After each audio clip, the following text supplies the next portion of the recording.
뉴욕 증시는 부채 한도 협상과 홈디포의 실적을 주시하면서 하락세를 나타냈습니다. 소매 판매 지표는 증가세를 보였지만 시장의 예상을 밑도는 수준으로 나왔는데요. 현재 이 시장 상황 김태수 위원님과 함께 자세하게 다뤄보도록 하겠습니다. 위원님 안녕하세요. 네, 안녕하세요. 네, 간밤 시장 어떻게 보셨을까요? 네, 부채 한도 불안 때문에 기술주들 기대감조차도 모두 하락 마감하는 모습 보였습니다. 부동산, 유틸리티, 에너지 쪽에서 하락을 주도하는 모습이었고요. 소매 판매 데이터 나왔는데 4월에 0.4% 증가해가지고 이제 2개월 연속 감소하던 것을 좀 되돌리는 모습을 보였습니다. 하지만 시장의 기대치에는 많이 못 미치는 모습이었고 자동차 부품이라든가 건축자재, 음식 서비스, 그리고 건강 개인용품, 그리고 매장 매출 이런 것들이 늘었는데 반면에 주유소 쪽이라든가 아니면 식음료 매장이라든가 아니면 의류, 전자제품, 가구, 스포츠, 레저 이런 취미 활동 같은 경우에는 모두 하락하는 모습을 보였습니다. 이런 부분들에 대해 가지고 이제 기관에서 LPL 파이낸셜 쪽에서 나온 얘기는 뭐냐면은 사람들이 이제 디즈니 테마파크 같은 데는 가기는 간다. 그런데 소비를 굉장히 조심해서 하고 있다. 이렇게 평가를 내렸습니다. 주택시장 관련해서 데이터가 나왔는데 지금 보면 이제 웰스파고 쪽에서 내놓은 거는 시장 컨센서스 넘어가면서 이제 한 50 정도로 괜찮게 나왔다 이랬습니다. 근데 시장에서는 이제 이 데이터보다는 시장에서 나온 데이터들을 좀 더 주목을 했습니다. 리얼터닷컴에서 이제 나온 게 뭐냐면은 주택이 지금 매물로 나오는 게 21%나 감소를 했다라는 얘기를 했고요. 그리고 알토스 리서치라는 곳에서 나온 거는 이제 5월 8일로 끝나는 주에 이제 매물로 나온 게 한 41만 9천 채 정도로 또 추가적으로 하락을 했다. 이렇게 지금 내놨습니다. 그러다 보니까 이제 레드핑 같은 경우에서는 주택 소유자들이 주택 시장에서 조용히 빠져나가고 있다라는 평가를 했는데 그 이유가 뭐냐면은 매도자들이 지금 금리가 너무 높다 보니까 매수자들이 자꾸만 이제 가격을 깎아달라고 한다는 거죠. 그래서 매도자들이 집값 할인하는 걸 피하려고 지금 그렇게 조용히 빠져나간다. 이런 평가를 내렸습니다. 부채 한도 관련해가지고, 역시 회의를 했습니다. 회의를 했는데, 별 그런 건 없어요. 이제 회담의 구조가 개선됐다는 말을 하는데 주말까지도 이제 거래가 가능하다 얘기를 했습니다. 하지만, 지금 이제 과거에 이미 2011년도에 이미 이런 상황이 안 좋은 상황으로 진행되는 S&P에서 신용등급, 국가 신용등급 자체를 하향 조정하는 일도 있었기 때문에 어쨌든 최선을 다하는 모습은 보일 겁니다. 하지만 그렇다고 해서 최선을 다한다고 해서 미국인들의 문화상 그걸 어떤 협상을 이렇게 양보한다라는 의미는 아니기 때문에 이 부분은 사실 그렇게 우리가 너무 이렇게 긍정적으로 볼 필요는 없을 것 같습니다. 2011년도 당시에 협상 결렬되면서 한 10% 정도 하락을 했죠. 그리고 S&P에서 국가 신용등급 하향 조정하면서 17% 정도 하락하는 모습 보였습니다. 그래서 이런 부분이 다시 발생할 수 있기 때문에 이미 한 차례 사례가 있기 때문에 또 한 번 일어난다 그래서 바이든 정부 내 큰 문제가 생기거나 이렇지 않거든요. 그래서 그런 부분들을 우리가 좀 생각을 해봐야 되고 내일은 이제 주택 관련 지표들 그리고 모기지 관련 지표들이 이렇게 발표가 됩니다. 그리고 시스코 시스템즈라든가 타겟 그리고 윅스타컴 이런 회사들이 실적 발표를 앞두고 있습니다. 네, 부채 한도 협상이 제대로 이뤄지지 않는다면 미국이 디폴트에 빠질 수 있다라는 우려감이 계속해서 제기가 되고 있죠. 앞으로 이와 관련된 미정부의 움직임 꾸준히 체크해 보셔야겠습니다. 그럼 섹터 종목별 흐름 확인해 보도록 하겠습니다. 전반적으로 빨간불을 켜고 있는 시장의 모습인데요. 유틸리티, 부동산, 그리고 에너지 섹터가 크게 하락을 했습니다. 기술과 커뮤니케이션 섹터만이 소폭 오르면서 장을 마쳤는데요. 알파벳은 퍼싱 스퀘어 캐피털이 주식을 11억 달러치 매입했다는 소식에 2.5%가량 올랐고요. 또 시장은 현재 소매 기업들의 실적에 주목을 하고 있는데요. 그중 홈디포의 실적이 나왔죠.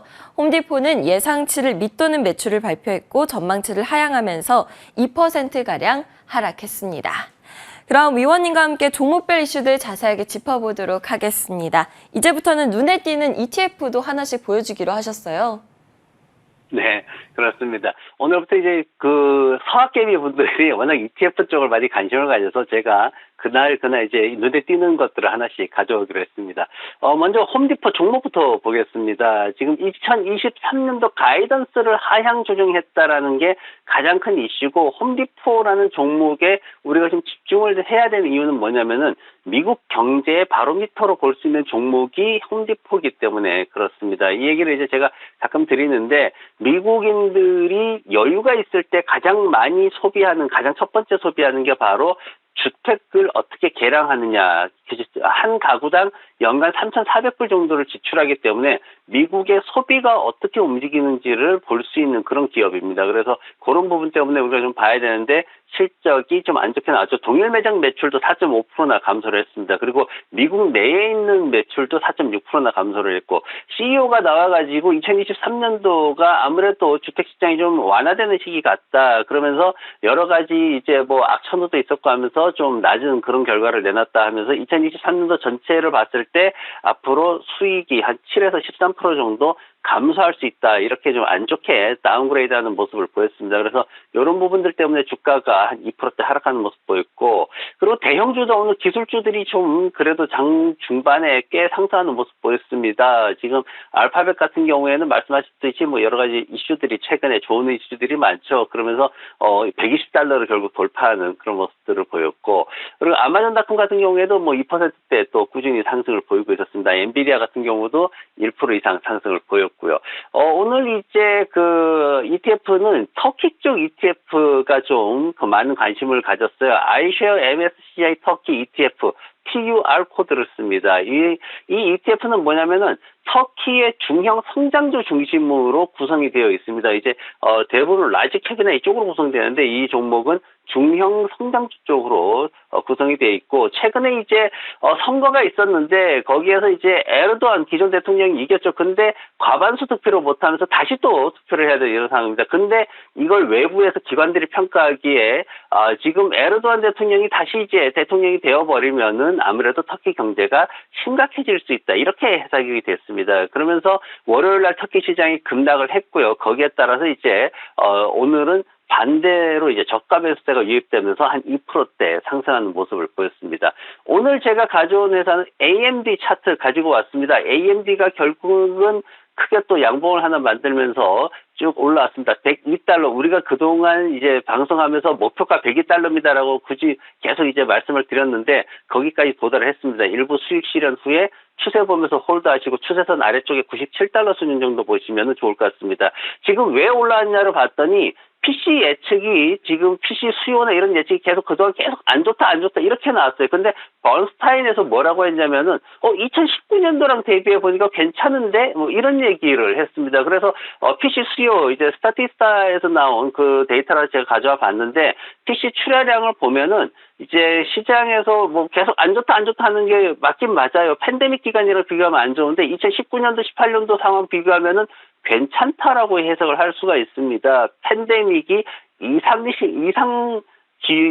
이상 신호로 보내는 어떤 좀 정상적이지 않은 기간이었기 때문에 그렇게 그 부분을 제거하면 괜찮다, 이렇게 해석이 되는 거죠. 그래서 기술주들을 보는 시각이 좀 바뀌고 있다라는 거를 좀 생각을 해야 됩니다. 시장 분석가들이 긍정적으로 해석하기 위한 시그널을 보내기 시작했다, 이렇게 평가하시면 되고, 이제부터는 실적 나오는 종목이나 어떤 펀더멘탈 생각하실 때 2019년도 매출과 순이익을 어떻게 넘어섰느냐, 이 부분도 하나 우리가 관심 있게 지켜봐야 될 것 같습니다. 네, 간밤 종목별 이슈들 자세하게 짚어봤습니다. 그렇다면 오늘 위원님의 픽은 무엇인지 궁금해지는데요. 휴렛패커드 가져오셨어요?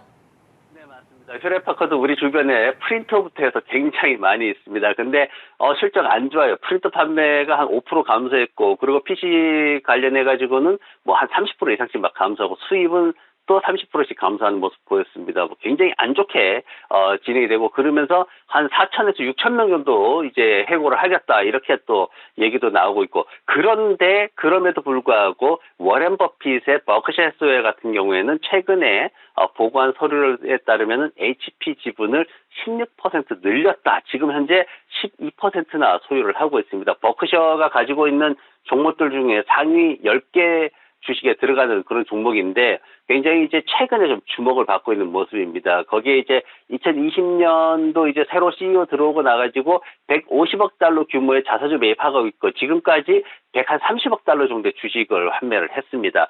그러면서 이제 이 시장에서 이 종목에 대해서 관심을 많이 갖게 되는 건데 지금 퍼 같은 경우에 8.8배 정도밖에 거래가 안 되고요. 그리고 지금 시장에 뭐 반은도 안 되는 그런 수준에서 굉장히 저평가되어 있는 상황이고 JP 모건 쪽에서 지금 내놓는 거는 앞으로 계속해서 좀 더 좋아질 것이다. 이제는 바닥 찍었다. 뭐 이런 식으로 지금 보고서를 내놓고 있습니다. 5월 30일 날 실적 발표를 앞두고 있는데 EPS는 지금 전년 동기 대비해서 좀 많이 떨어질 것으로 예상이 되고 있어요. 하지만 재무 구조가 지금 실적 기대치 꾸준히 맞추고 있고요. 그리고 2019년도보다 매출 순이익이 높은 상태로 지금 성장을 하고 있고 5월 들어서 기존의 홀드 의견들이 매수로 크게 증가되는 이런 모습들을 볼 수 있습니다. 그래서 목표가가 현재가 수준이긴 한데 업황 개선되면 좀 더 업그레이드 가능한 수준으로 갈 것으로 예측이 됩니다. 차트 보시면은 지금 매수가를 보면 29달러 수준에서 진행해도 충분하다. 떨어지면 더 좋은 거고요. 목표가는 1차적으로 37달러까지 보실 수 있습니다. 손절매는 아래쪽에 28달러 무너지는 구간에서 짧게 좀 잡으시면 좋고 왜 그러냐면은 이제 실적 발표나 부채 한도 이런 것들 리스크가 있기 때문에 순간적으로 주봉 보시면은 한 25달러까지 뚝 떨어질 수 있는 그런 차트가 형성되어 있습니다. 그래서 실적 안 좋게 나올 경우 25달러에서 다시 재구성을 재매수하는 그런 전략을 가지시는 게 좋을 것 같습니다. 네, 오늘 위원님의 픽은 휴렛패커드였습니다. 매수가는 29달러, 1차 목표가 37달러 보면서 대응해보자 이야기해 주셨습니다. 지금까지 김태수 위원님과 함께했습니다. 오늘도 좋은 말씀 감사합니다. 네, 고맙습니다.